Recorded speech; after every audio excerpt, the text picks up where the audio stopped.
fortune, gloire et pouvoir. Cet homme avait amassé toutes les richesses du monde. Son nom, Gold Roger, roi des pirates. Ces dernières paroles incitèrent les hommes de toute la planète à s'aventurer en mer. Mon trésor, je vous le laisse si vous voulez. Trouvez-le. Je l'ai laissé quelque part dans ce monde. Tous se lancèrent sur la route de Grand Line, dans l'espoir de mettre la main sur ce fameux trésor. Le monde entier connut alors une grande vague de piraterie.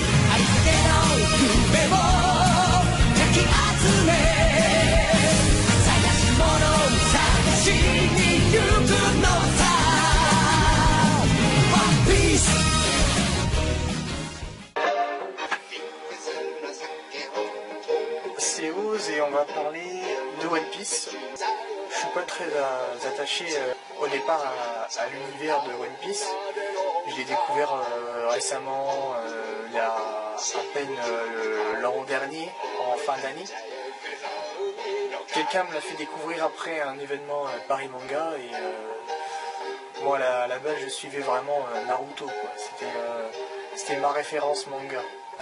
One Piece c'est un manga qui parle d'un jeune adolescent qui veut devenir le roi des pirates. Mais au début de la série, c'est qu'un enfant qui a les étoiles dans les yeux quand il voit des pirates. Et dès le début, il rencontre Shanks le Roux, l'un des empereurs, qui est lui-même un pirate très important dans la série One Piece. Et dès le début de l'épisode, il va avaler le fruit du Gum-Gum, qui va lui permettre d'être un homme élastique. Et je trouve que ce fruit lui va très bien, parce que quelque part le héros qui va sauver le monde du chaos, il a la faculté d'être flexible. Ce manga vous apprend la vie, et il m'a beaucoup frappé.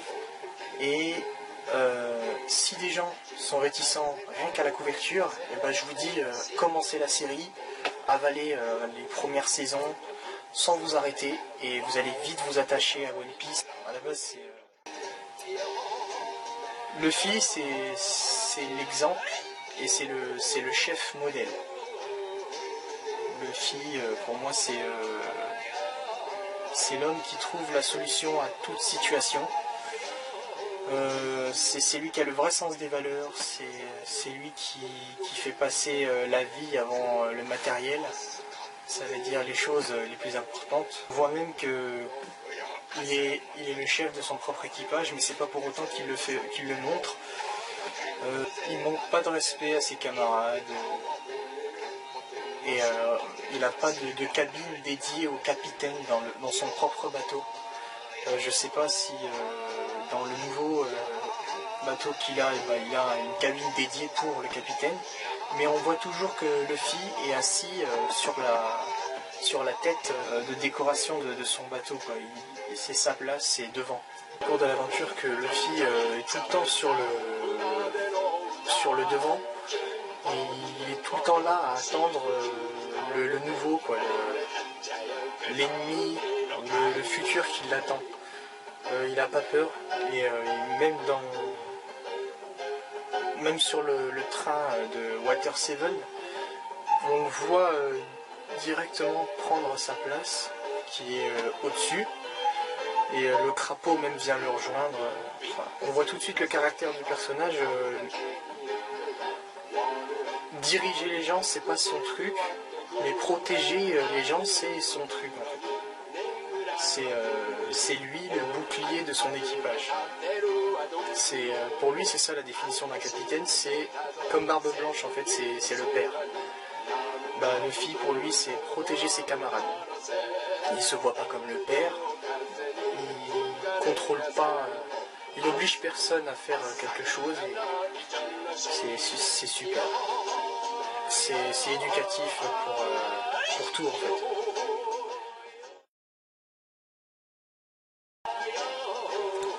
Alors Zoro. Roronoa Zoro. Zoro pour moi c'est la brute qui ne pensait jamais s'embarquer dans une aventure pareille. Il a une reconnaissance envers Luffy, et plus le temps passe, plus sa reconnaissance s'accroît. comme si qu'il réalise à quel point Luffy il n'arrive pas à la cheville, quoi. Enfin, ou qui réalise que c'est le seul homme qui pourrait appeler capitaine. Ça c'est beau, parce que Zoro n'a jamais voulu de chef. On le voit pendant l'aventure. Zoro ne veut aucun chef. C'est pour ça qu'il est chasseur de primes. C'est une fine lame, il veut être le meilleur sabre du monde et il n'y a personne au-dessus de sa tête, quoi. Et s'il accepte Luffy, c'est qu'il s'est passé quelque chose, quoi. C'est que Luffy, c'est pas n'importe qui. Et une amitié pareille, bah, c'est encore grand, quoi. Zoro, c'est la montagne, c'est l'homme, c'est la fine lame du groupe. C'est le mec que si tu le pousses, tu dis oh excuse-moi, pardon, limite tu le supplies de ne pas te décapiter sur place. Et je trouve que bah, c'est la brute qui n'est pas une brute en fait. Et on verra de toute façon, l'équipage de Luffy n'a jamais souhaité être des pirates et au final ils le deviennent grâce à Luffy. Car Luffy, lui, il a une autre perception du mot pirate. Il y a le pirate, hein. Jack Sparrow, le gros voleur. Et vous avez Luffy de One Piece, qui est vraiment une autre définition du mot pirate. Zoro a perdu une amie très chère. Et le sabre blanc qu'il garde, c'était son sabre. Et Zoro en prend plein la figure. Et on va même mieux connaître Zoro sur l'île de Thriller Bark chez Moria. Là on va vraiment connaître Zoro. Il fait découper en deux par œil de faucon. Il a juré en pleurant qu'il perdrait plus un match et il lui a dit ça te va, roi des pirates, je perdrai plus un match, je te le jure et tout. Mais la seule histoire triste qu'il a, Zoro, c'est la valeur sentimentale de son sabre et son amie perdue, son amie morte. Et un peu plus tard, on va le voir sous une autre forme. C'est le tank de l'équipage du chapeau de paille.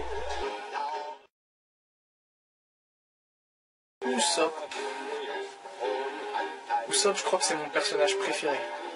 Même si dans ma tête c'est pas vraiment lui, mais quand même ça reste mon personnage préféré dans l'équipage. Parce que chez les chapeaux de paille, Brook qui me plaît, mais ça reste tout ça. Mais mon personnage préféré pour moi c'est Baggy le clown. Il est tordant de rire, il est trop marrant. Je le kiffe. Alors, Usopp, c'est un enfant qui a vu sa mère mourir et qui n'a jamais connu son père. Et qui a rêvé de pirate. Et qui a dû s'amuser tout seul. Et ses occupations, c'était raconter des histoires. Son histoire est très difficile parce que Usopp, ça pourrait être n'importe qui d'entre nous. Usopp, c'est quelqu'un de basique, hein. C'est juste quelqu'un de fuité, qui a eu une histoire un peu difficile, et il en a pris plein dans la figure quand même. Parce qu'on peut le voir dans tous les épisodes, Usopp, il prend cher. Il prend des coups, mais fatal. Et il est toujours debout. Alors je pense qu'il est assez robuste quand même. Usopp, c'est la ruse. Il cache ses émotions à longueur de temps. Et c'est un trouillard. Il est défaitiste pour se protéger en fait. Et son histoire elle est touchante vu que son seul parent il est mort quand il était tout jeune. Un peu plus loin dans la série, il se dispute avec tout l'équipage parce qu'ils veulent abandonner le Vogue Mary. Et lui, il est sûr que le Vogue Mary peut naviguer encore un peu, quoi. Et la dispute, elle est fatale. Parce qu'elle remet en question tout l'équipage. Malgré qu'il y ait un seuil de liberté, est-ce qu'ils peuvent se permettre de manquer de respect au capitaine? Non. Zoro l'a dit. Zoro lui-même, qui normalement il dit quoi? Moi je suis juste venu pour la bagarre, le reste vous pouvez vous casser la tête entre vous, je m'en fous. Et ben non, chacun il est resté à sa place. Sanji il a mis un gros coup de pied dans la tête à Luffy parce qu'il allait dire une connerie. Zoro, en fait chacun a tenu le pilier du respect des règles. Chacun a tenu pour pas que ça éclate. Chacun a mis sa main. Zoro a bien expliqué à tout l'équipage que si quelqu'un prend une décision quelconque de manquer de respect au capitaine, de défier ou de quoi que ce soit, on n'a pas à intervenir, on n'a pas à aller l'aider, on n'a pas à ça, on n'a pas à ça, on n'a pas à ça. Il a fait la police en fait. Et moi ça m'a surpris de la part de Zoro parce que Zoro normalement il s'en fout. Et au final il a cherché à comprendre le code des pirates et il le connaissait peut-être. Hein.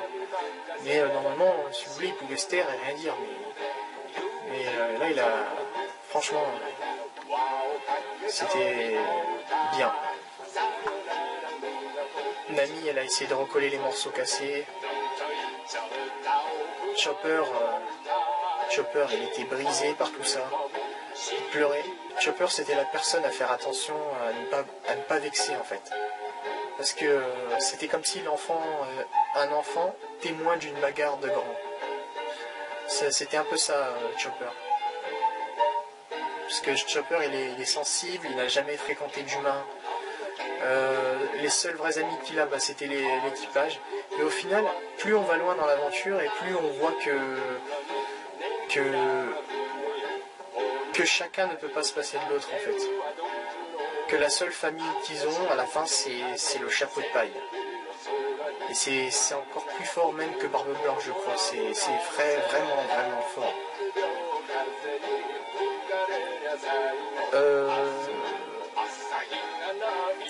Et c'est là qu'Usopp, on va le voir énervé, mais pour de vrai, quoi.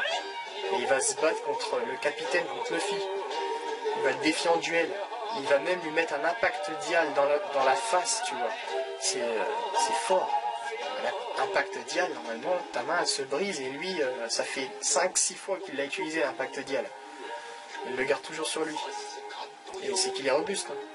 Et on a vu Usopp sous un autre masque et franchement ça m'a mis sur le cul, quoi. Parce que c'était touchant, quoi. Voilà. Là on a vu Usopp, son vrai caractère.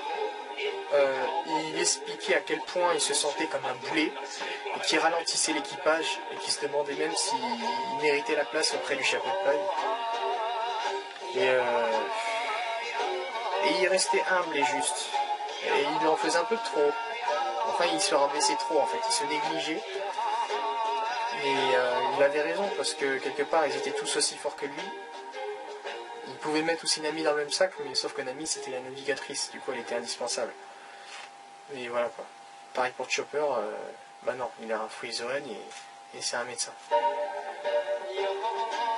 Après cette dispute, Usopp va ressortir moins libertin. Ça veut dire qu'il va encore plus se retenir sur ses caprices. Et il va peut-être même essayer de redoubler d'efforts pour les surpasser. Comme sortir une nouvelle arme, redoubler d'efforts et de courage pour surpasser les autres. Il va les sortir de plein de faux pas. Et au final, ils vont se retrouver dispersés. Et là, quand il va ressortir des 2 ans plus tard, il va être baraqué, costaud, tout le tralala. Et il va être à la hauteur de l'équipage du chapeau de paille. Et il va pouvoir être membre méritant et toutes les médailles. Alors, après Usopp, Sanji, c'est The Gentleman, c'est The Cuisinier, c'est l'homme avec des vraies valeurs. Et il fait Charlot de loin, mais dès qu'on a vu son vécu, on se tait. Parce que Sanji a connu la faim, a connu la famine, en fait, a connu la douleur d'avoir faim. Et il ne souhaite à personne. Il connaît la valeur de la nourriture. Tout ça, ça fait de lui un homme bon. Ça a forgé ses valeurs, ça a forgé son caractère, ça a tout forgé. Je ne sais pas de quelle éducation il porte l'amour des femmes. Peut-être du vieux, comme il dit, le vieux schnock. Capitaine Cooking, botte écarlate. Mais Sanji, c'est le beau gosse qui vient sauver l'affaire, même s'il sait qu'il va se faire déchirer. Il est fort, mais pas si fort. Et il aime tout son équipage sans le savoir. Il y a une grande rivalité entre lui et Zoro, mais c'est très beau en fait. Puisque pendant certains épisodes, on peut voir qu'il, malgré qu'il déteste Zoro, il a peur pour lui.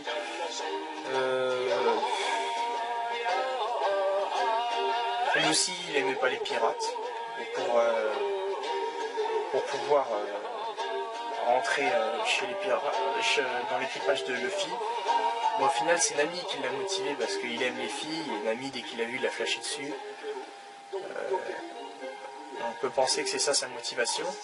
Mais petit à petit, on va voir qu'il sera beaucoup plus attaché à l'équipage qu'à quoi que ce soit, quoi. Le fait qu'il a connu la fin, déjà son histoire, elle est à pleurer. Pour lui, la moindre miette de nourriture, elle a une valeur. Et même si elle est pourrie, il a vraiment dans la tête idée gaspillage zéro, quoi.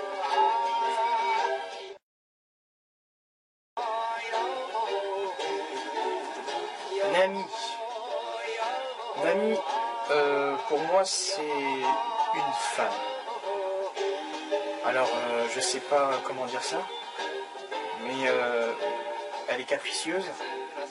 Mais je pense que tout le monde l'accepte pour le passé qu'elle a vécu avec Arlong.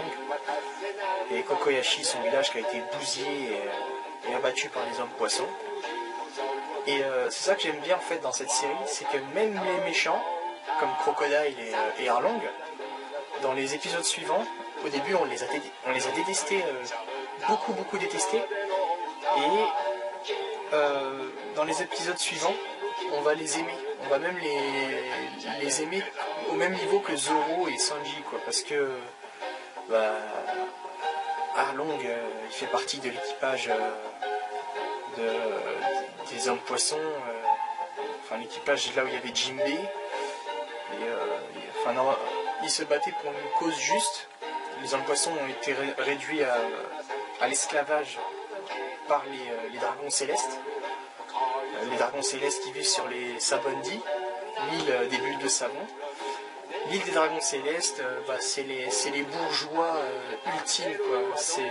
C'est Israël, c'est les intouchables, quoi. C'est la bourgeoisie, c'est les maîtres du monde, voilà. Ils dirigent même la marine. Ou ils pactisent avec la marine, je sais plus qu'est-ce qu'ils font. Mais le peuple d'Arlong a été maltraité, pas par les hommes, mais par les pourritures de dragons célestes. On peut dire les hommes, mais ils se battaient pour une cause assez noble, on va dire. Et on peut comprendre sa rage envers les hommes. Crocodile, malgré qu'on peut voir qu'il a un cœur aussi froid que la glace et aussi dur que la pierre, il va participer à la bataille avec la marine pour sauver Ace. Et ça m'a touché, mais je le trouve con quand même pour tout ce qu'il a fait à Alabasta. Vous le verrez uniquement dans One Piece, le fait que vous voyez au début de la série des méchants, et ces méchants en fait ils cachent un lourd passé, et leur lourd passé, il va toucher énormément le cœur de l'équipage du chapeau de paille, et le chapeau de paille vont se démener 2 fois plus que quand ils se sont démenés pour les battre. c'est ça qui me touche au plus profond de mon cœur, c'est que avec Octi, la pieuvre qui s'est fait démonter, humilié par un dragon céleste, et normalement Luffy il n'a pas à les aider, et comme Luffy il a un grand cœur, et je pense que tout le monde aurait fait ça à la place de Luffy, bah, le sort des hommes poissons il était beaucoup plus lourd que ce qu'ils ont subi, et au final Luffy va donner 2 fois plus pour les sauver que quand il en a mis pour les battre. Bah déjà parce qu'il est plus fort, et déjà l'histoire c'est pas la même, le contexte c'est pas du tout le même. Ça nous apprend à réfléchir, parce que ça nous apprend à réfléchir sur le fait que si un homme est aussi violent et aussi méchant, il faut se poser la question pourquoi. Quel est son vécu. Moi personnellement, ce manga il m'a appris à ne jamais juger quelqu'un au premier regard, parce que chaque héros que vous voyez dans la série, au début il est moche, et après ça devient un amiral, ça devient quelqu'un de très bien, ça devient un ami. Bah, on peut prendre l'exemple d'Oxy, du garçon avec les cheveux roses qui était sur le bateau d'Alvida. On peut prendre plein d'exemples comme ça, hein.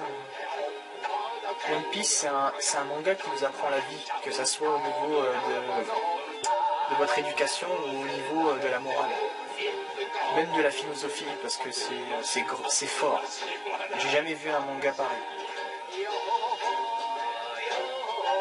Et rien qu'au niveau de la couverture, ça vous apprend à ne pas juger à la couverture, parce que les gens ils peuvent voir One Piece comme ça, ouais c'est un manga de merde, et ben non, pas du tout. L'histoire elle est très très très touchante, elle est longue mais elle est touchante.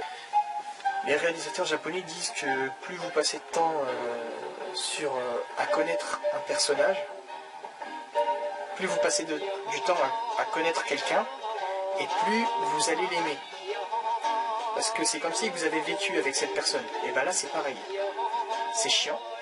Au début ça va, vous allez regarder de longs moments, ça va être chiant. Mais ça sera pas pour rien en fait, parce que tout ce temps que vous avez passé, ça va vous accrocher encore plus à la série.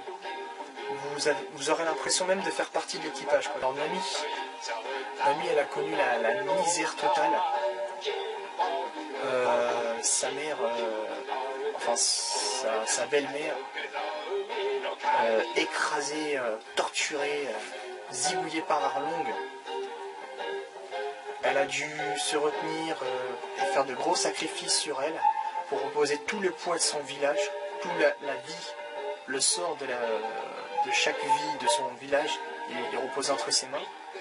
Elle devait trouver une somme énorme d'argent, et le problème c'est qu'Arlong la faisait tourner en bourrique en piquant l'argent comme ça en répétition. Et en plus c'est une somme énorme, enfin... On voyait que c'était un jeu très très pervers et méchant. Invivable pour une personne, hein. Ça veut dire psychologiquement Nami elle est forte.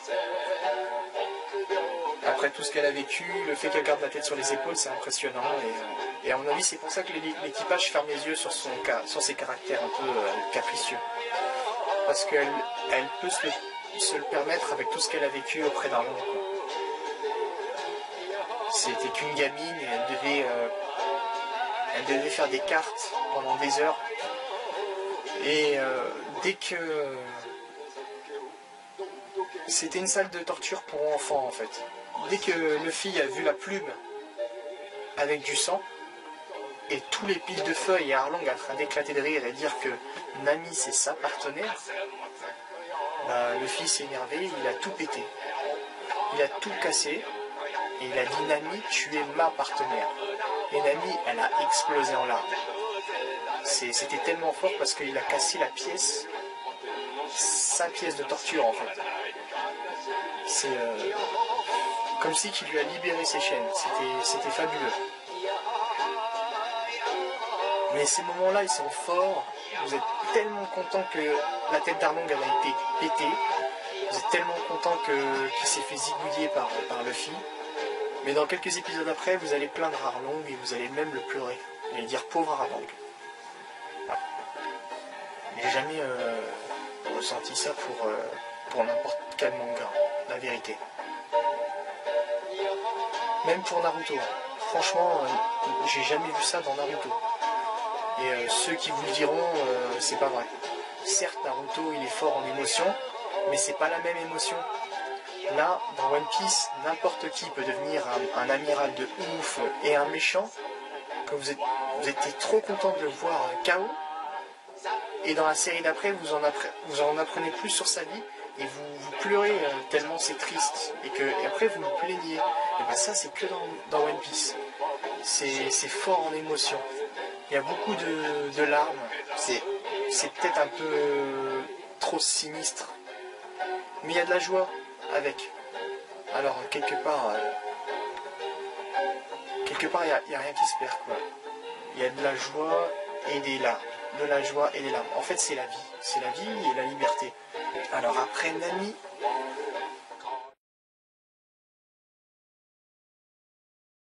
Chopper. Là, j'ai vu une autre facette de Luffy pendant l'île des médecins. J'ai vu une autre face de Luffy qui m'a touché énormément, quoi. Genre où il a Sanji dans la bouche et il a Nami dans le dos et il grimpe comme ça et il jette, il pose Nami, il pose Sanji qui sont complètement KO et au final Sanji il est tombé. Du coup il devait le porter et grimper. Il y a même un moment où Luffy tombe de la tour et il essaie de se rattraper avec ses mains, avec ses doigts, et on voit ses doigts qui sont en train de se saigner sur les briques en fait. Et c'est horrible, quoi. C'est vraiment fort. Et arrivé tout en haut, il dit au médecin avec une voix trop à l'agonie, s'il vous plaît sauvez mes camarades. Oh là là là. C'est le mec qui chiale pas à ce moment-là, il a pas de cœur. Il a pas de cœur. Franchement, n'importe qui, s'il a vu toute la série et il voit ce passage, il nous sort une larme. Parce que là, c'est pire que... Ça vous fout une claque. Hein. One Piece, c'est une tarte. Tous les jours, c'est une claque émotionnelle. Chopper, c'est un renne qui a mangé le fruit de l'homme. Et qui a appris la médecine au départ avec le docteur Iluluk, qui n'est pas un médecin, c'est un pirate médecin. Et pour le docteur Iluluk, le mot pirate médecin veut dire exercer sa passion sans frontières et sans que personne vous en empêche. Exactement comme c'est. Il y avait des cerisiers en fleurs qui recouvraient toute la montagne. Après ça, il a à nouveau consulté un médecin, et quelle n'a pas été sa surprise quand celui-ci lui a dit « Mais vous êtes en pleine forme !» Mais oui, il était guéri. C'était un miracle. Je suppose que c'est ce que tu penses, Chopper. Mais il y a évidemment une explication scientifique. Ses émotions ont modifié quelque chose dans son corps. C'est ça. Dans ce monde, il n'existe pas de maladie qu'on ne puisse guérir. Même si je suis violemment critiqué, en tant que médecin, je sauverai cette région. Et c'est pour combattre toutes les maladies que j'ai érigé ce pavillon à tête de mort. À tête de mort? Exactement.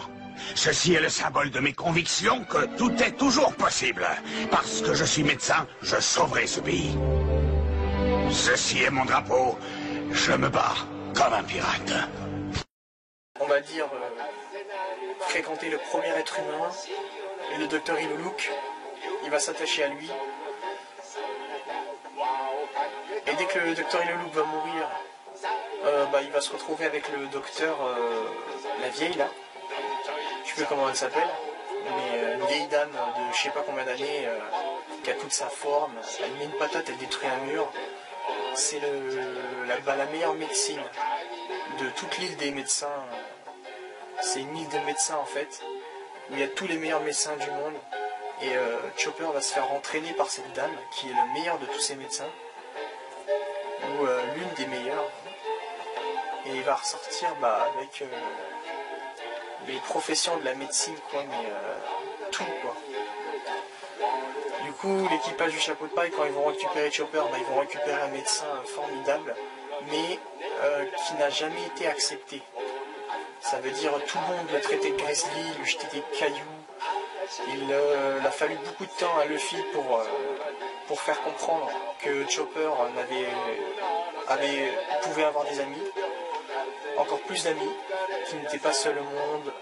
Et rien que l'histoire en fait, l'histoire de Chopper qui est liée à l'histoire du Dr. Iluluk, elle est super touchante. Parce que l'histoire du Dr. Iluluk, elle se vit en même temps que l'histoire de Chopper. Chopper, c'est un renne qui n'a pas d'amis, qui est refusé par son troupeau parce qu'il a un nez bleu, et qui est refusé par la société parce que c'est un monstre. Et il grandit, c'est une sorte d'enfant, un enfant qui grandit dans la solitude totale.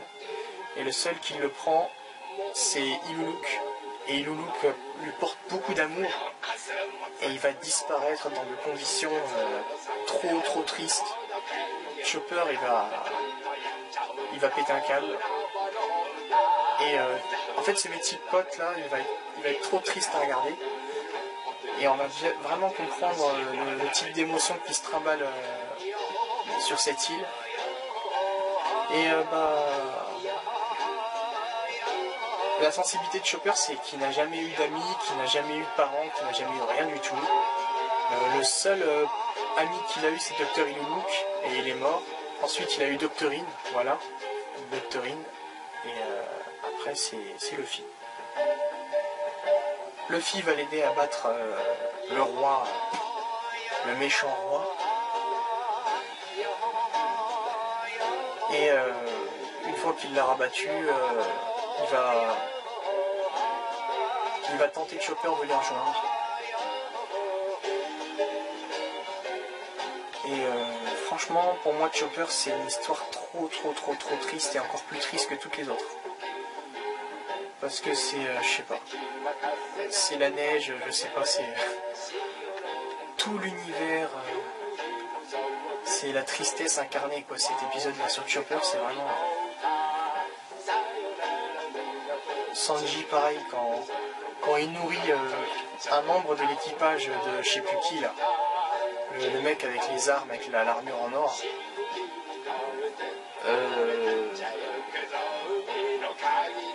il va nourrir un membre de son équipage, et quand il va lui donner à manger, parce que lui il a été sur Grand Line, et il va lui raconter que Grand Line c'est horrible, et partout il a été dans le restaurant, on lui a cassé la figure, parce qu'il n'avait pas de quoi payer, et il n'a pas mangé depuis je sais pas combien de temps. Sanji lui ramène un plat de nourriture, et il se met à le manger, et après il chiale, il a jamais mangé quelque chose d'aussi bon, et qui le remercie de l'avoir sauvé de la famine. Et là on réalise à quel point nous-mêmes déjà on est égoïstes, on réalise à quel point la nourriture c'est important, on réalise des trucs qu'on n'a pas l'habitude de réaliser quand on regarde un manga, quoi. C'est vraiment... ça frappe, ça fait réfléchir. Robin sur Alabasta, et on va plus la connaître juste après. Quand ils vont recruter Robin, ils vont la recruter en même temps qu'un autre membre de l'équipage, et ça va être Franky. Mais Robin, son histoire, elle est triste. Robin,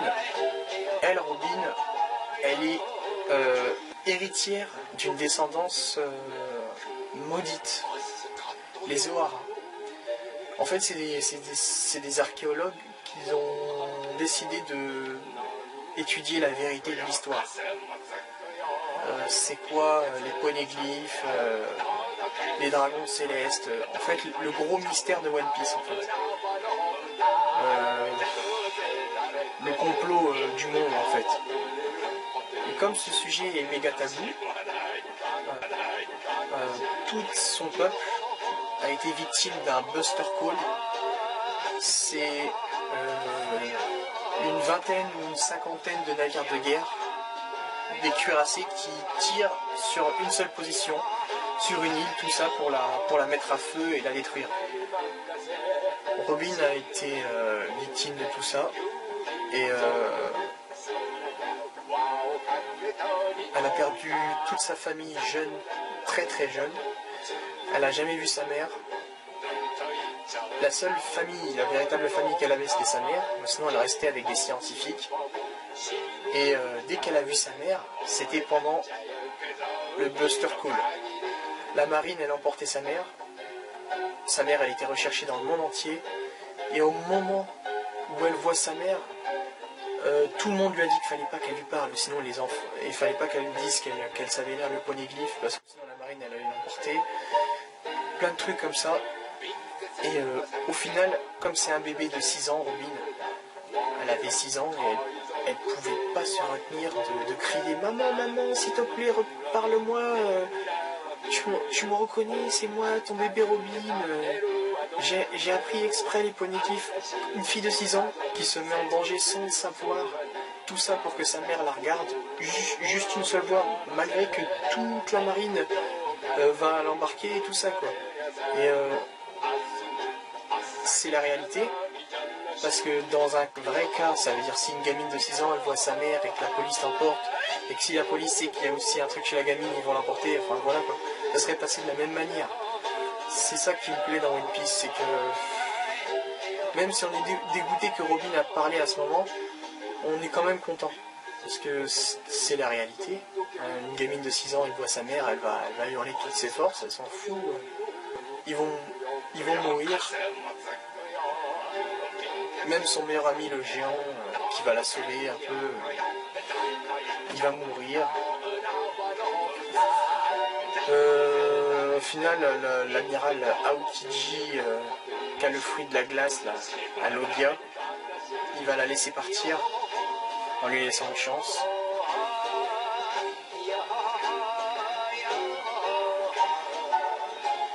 Et pendant toute sa jeunesse, elle n'aura 0 ami. Elle va être traquée par le gouvernement et elle n'aura aucun ami. Et partout où elle ira, tout le monde lui dira qu'elle est rejetée. Robin va être rejetée, elle va être en quelque sorte suivie par la marine de très près. Elle va même avoir des noms de code. Elle va pas vivre une vie normale, ça va la détruire moralement. Elle a mangé un fruit. C'est le fruit de la pousse, ou le fruit de l'éclosion. Et elle peut faire pousser n'importe quelle partie de son corps sur ce qu'elle veut, où elle veut. Par centaines, par milliers, elle peut même créer des membres à partir d'autres membres, c'est bizarre. Et son histoire va être très très touchante, parce que si vous reliez l'histoire de Robin quand elle était gamine, quand elle a été enlevée à sa mère alors que c'est la première fois qu'elle la voit, et si vous reliez la fin de l'histoire de Robin, quand elle dit à l'équipage au chapeau de paille de la laisser tranquille, et qu'elle veut mourir et qu'elle a plus une raison de rester dans ce monde, parce que son ennemi c'est le monde entier, c'est la marine, elle va jamais s'en sortir. En fait, chaque personne qui a mis en garde Luffy et qui a dit qu'est-ce que tu fais là, reste pas là, on n'a pas besoin de toi, t'es fou d'aller ici, de toute façon tu peux pas me sauver parce que c'est eux mes ennemis. Et bah Luffy s'en fout, il vient, il casse tout et il dit ça y est, t'es contente, bah monte à bord maintenant. Voilà, ça s'est passé comme ça pour tout le monde. Tout le monde a repoussé Luffy, l'a envoyé balader, Luffy il a persisté, et Luffy est zinzin, il recule jamais. Et qu'est-ce qu'il a demandé Luffy? Pendant que Robin était emprisonné sur le balcon de l'autre côté, et que tout l'équipage du chapeau de paille l'attendait sur le grand muret en face, il a demandé à Sniper King. En fait c'était Usopp qui était déguisé, parce qu'il s'est disputé avec Luffy et il ne pouvait pas venir. Il est venu avec un masque et il s'est appelé Sniper King. Il a dit Sniper King, oui, fusille-moi le drapeau de la marine, de l'Alliance, là, je sais pas quoi, là, les bâtonnets. Sniper King, qu'est-ce qu'il a fait? Il a pris son kabuto, sa nouvelle arme, et fra, une bille enflammée, et il a cramé le drapeau. C'est comme quand mon ami a dit à Luffy de partir, Et au dernier moment, il lui dit aide-moi. Et Luffy, il casse la pièce où Nami s'est fait... a écrit des cartes pendant toute sa jeunesse. Il a cassé la salle de torture et voilà, c'est pareil. Luffy, comme il est fou, il a montré à Robin que voilà, maintenant on est dans le même sac. Toi t'es l'ennemi du monde, et ben nous aussi. Et vous voyez l'amiral Panda, je sais pas quoi là, Spandam, qui disait vous êtes fous, vous vous êtes mis le gouvernement à dos, vous allez plus en sortir et tout. Et le fils en battait les steaks hein, parce qu'il avait rien à perdre. Tout ce qu'il voulait gagner c'était Robin. Et il a dit maintenant je veux t'entendre le dire. Et elle ce qu'elle dit, je veux vivre. Alors qu'elle était sur le point d'espérer de mourir quoi. Elle voulait plus vivre. Et elle dit je veux vivre.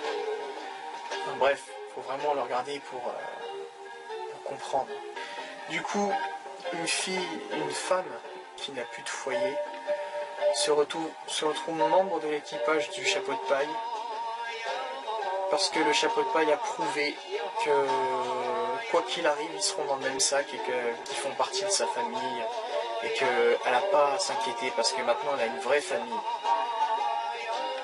Et il a fait ça pour tout le monde. Il s'est mis en danger pour prouver, à dire regardez, je suis avec vous et je vous suivrai même jusqu'en enfer. Il est comme ça le film.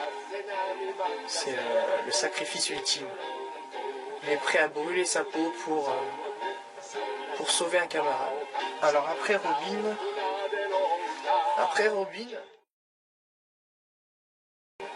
c'est Franky que j'ai trouvé pour moi. Tout le monde a des trucs à reprocher sur One Piece. Et ben moi le seul défaut, et je ne serais pas surpris si on découvre encore une moitié de la vie de Franky dans les suites, parce que moi je suis vers la fin. Alors Franky, au départ c'est un ennemi qui a frappé même Usopp sur l'île des Charpentiers. Usopp s'est fait déglinguer la face et Nami l'a ramassé dans la rue et on le voit pleurer et dire je sers à rien, j'ai laissé filer l'argent, je suis bon à rien, Nami qu'est-ce que je vais faire, tout le monde va se moquer de moi, je suis inutile.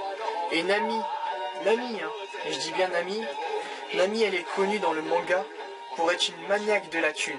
Et si une personne aurait crié sur Usopp parce que Usopp a perdu une valise remplie d'argent, c'est bien Nami qui tient Usopp dans ses bras baignant dans le sang.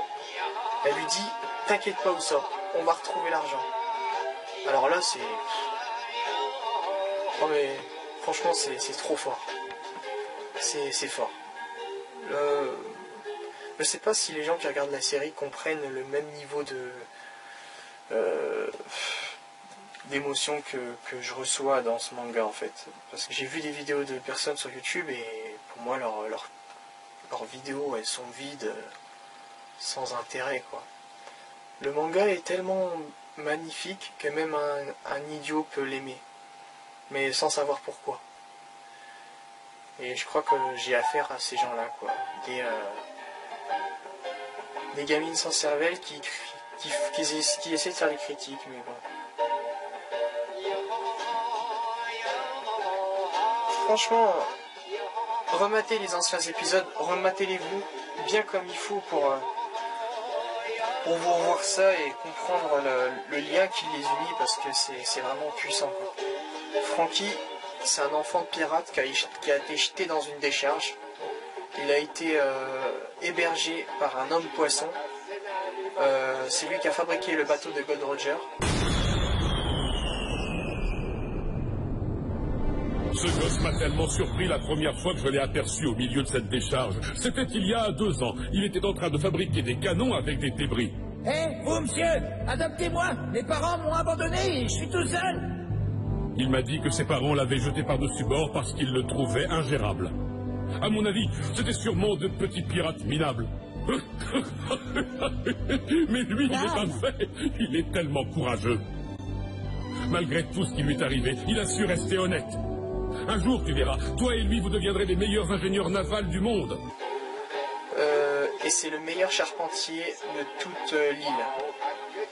Et il va apprendre à Iceberg, son apprenti, et Frankie, le gosse qu'il a recruté, quoi.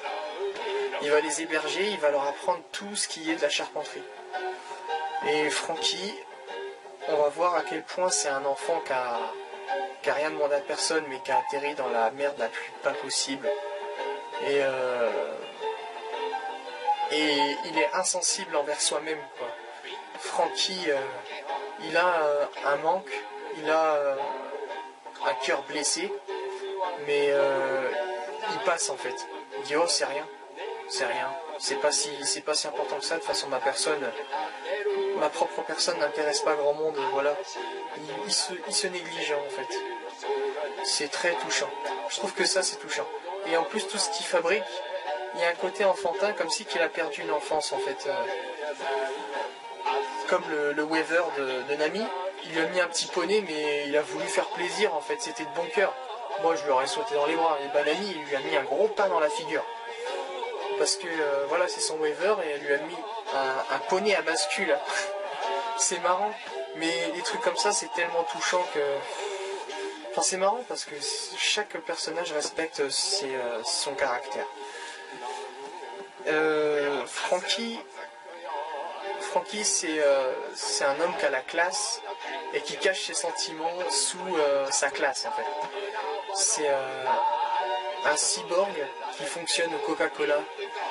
C'est la création du créateur de One Piece.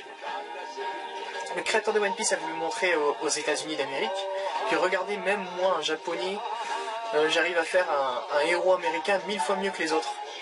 Et franchement, à mes yeux, Capitaine Américain, il n'arrive même pas à la cheville de Frankie.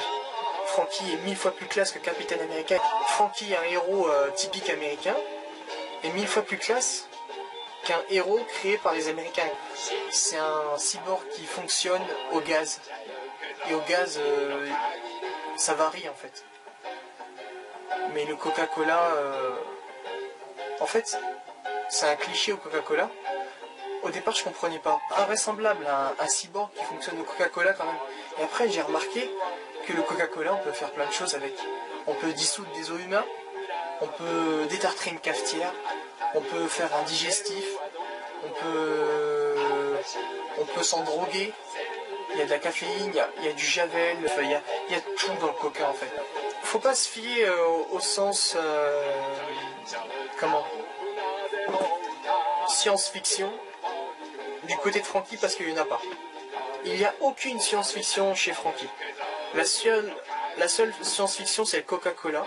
C'est le fait qu'un cyborg comme Frankie qui a des tuyaux dans son corps, tellement large qu'on se demande s'il y a des os et du muscle, parce qu'il a tout enlevé en fait. Quand on voit que Frankie ouvre sa main, on voit un gros trou et on se demande par où l'obus il passe. Et c'est bizarre en fait. Il y a des choses pour moi, chez Frankie c'est pas logique.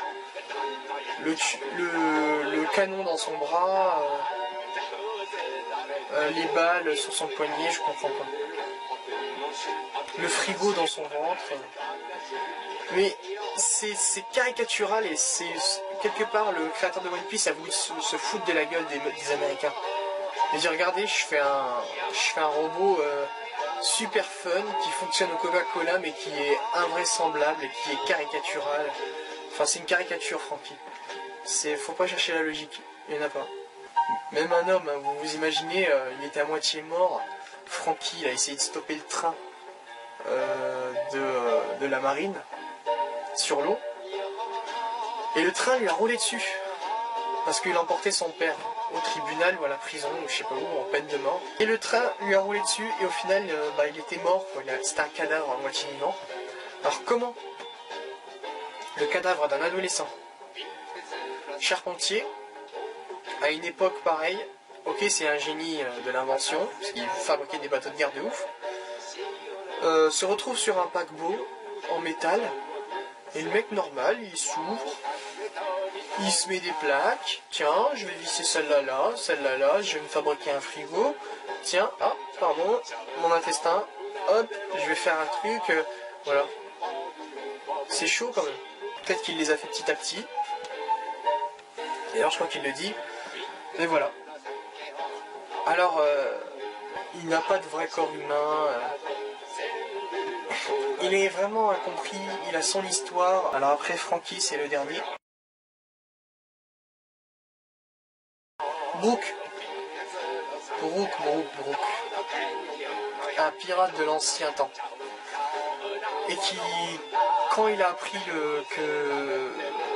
en fait, il a entendu des gens parler de Gold Roger, et lui, il a dit Gold Roger? Tiens, ça me rappelle le nom d'un moussaillon, ça, Goldie. Pour dire que Brook, le dernier membre de l'équipage, un homme de l'ancien temps qui a mangé le fruit de la mort, il peut pas mourir. Son ombre a été volé par Gecko Moria, il me semble. Son âme a fait quelques tours. Quand son ombre a été piquée, en fait, son âme elle a voltigé ou je sais pas. Et quand elle a regagné le corps était un squelette. Et comme il a mangé le fruit de la mort, il peut pas mourir. Alors je sais pas c'est quoi les limites de son pouvoir, mais d'après ce que j'ai compris, il peut pas mourir. Et en ayant mangé ce fruit, quand il s'est fait voler son ombre, bah son cadavre s'est décomposé jusqu'aux os. Il a eu les os blanchis comme dans la musique. Et grâce à son fruit, bah, il est vivant mais c'est un squelette. C'est vraiment bizarre. J'ai cru que c'était le fruit qui l'a rendu comme ça dès le départ, moi. Mais en fait non, avant il avait la peau sur les os. Mais comme il s'est fait voler son ombre, son corps s'est décomposé. Et quand son âme a regagné son corps, alors qu'il n'avait pas encore son ombre, hein, le corps était décomposé, quoi. C'est vraiment complexe à comprendre. Brook est un membre de l'équipage du Rumba, un bateau qui fait de la musique, un bateau qui fait même rire les pleurnichards. C'est joli en fait. C'est un marin de l'ancienne époque. Son chef, son capitaine est mort et il a dû reprendre du service quand son capitaine était mort. C'est un sabreur, une fine lame, mais c'est une seule épée. C'est un mousquetaire en fait. C'est ça, c'est un mousquetaire. C'est un musicien aussi. Un très très bon musicien. Enfin, c'est un musicien pas comme les autres, mais c'est un très bon musicien. Et pendant une période, il a été recherché. Et son équipage a perdu une bataille et s'est fait empoisonner. Brook, je cerne pas son caractère parce que je sais pas si son caractère a varié depuis qu'il est mort. Depuis que le temps est passé, son caractère a changé, oui ou non. Je sais pas. Son histoire est vraiment triste à Brook parce que déjà il a eu son équipage. C'était des gens bien, pas de mauvais pirates. Et jusqu'à la fin, ils ont fait la musique préférée de leur meilleur ami. Et ils avaient un dial pour enregistrer, un dial des îles Célestes, c'est un coquillage qui permet d'enregistrer le son. Et ils ont enregistré la musique. Et comme ils étaient tous empoisonnés, on voit dans la cinématique tout l'équipage du Rumba qui meurt un par un.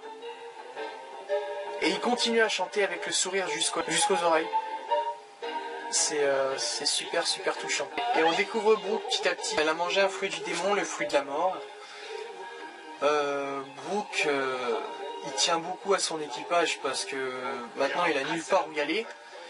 Grâce à l'équipage du chapeau de paille, il a retrouvé son ombre.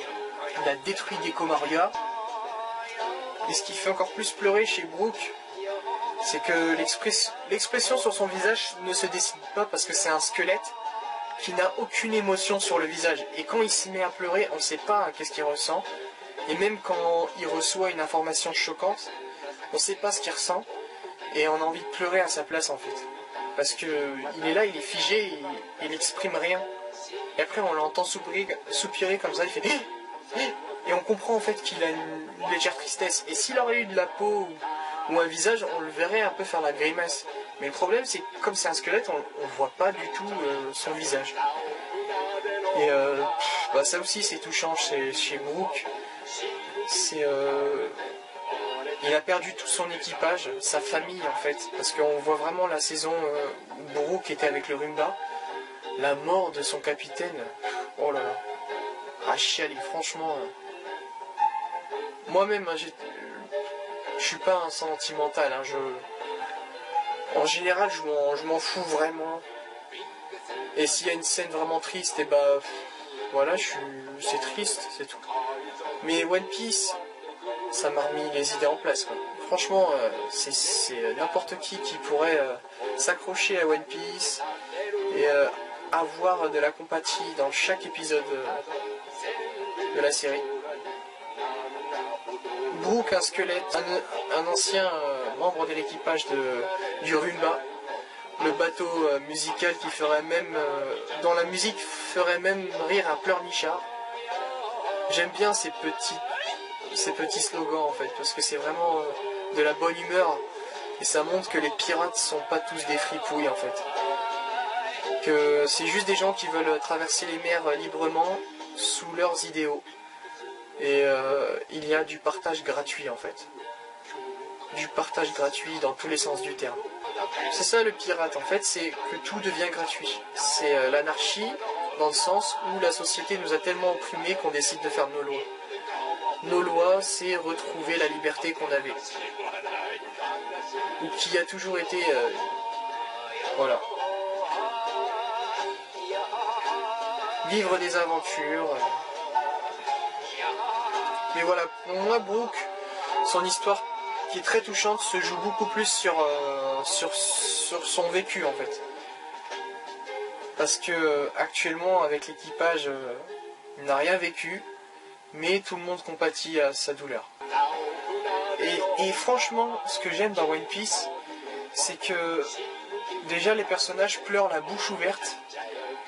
On sent vraiment l'émotion, mais ils pleurent pas pour rien en plus, parce qu'ils pleurent dans un contexte vraiment juste.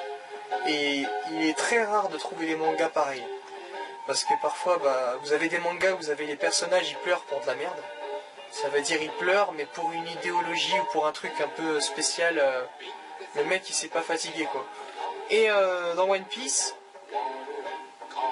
il ne pleure pas au moment où vous vous y attendez en fait. Il pleure vraiment au moment très tardif et au dernier moment.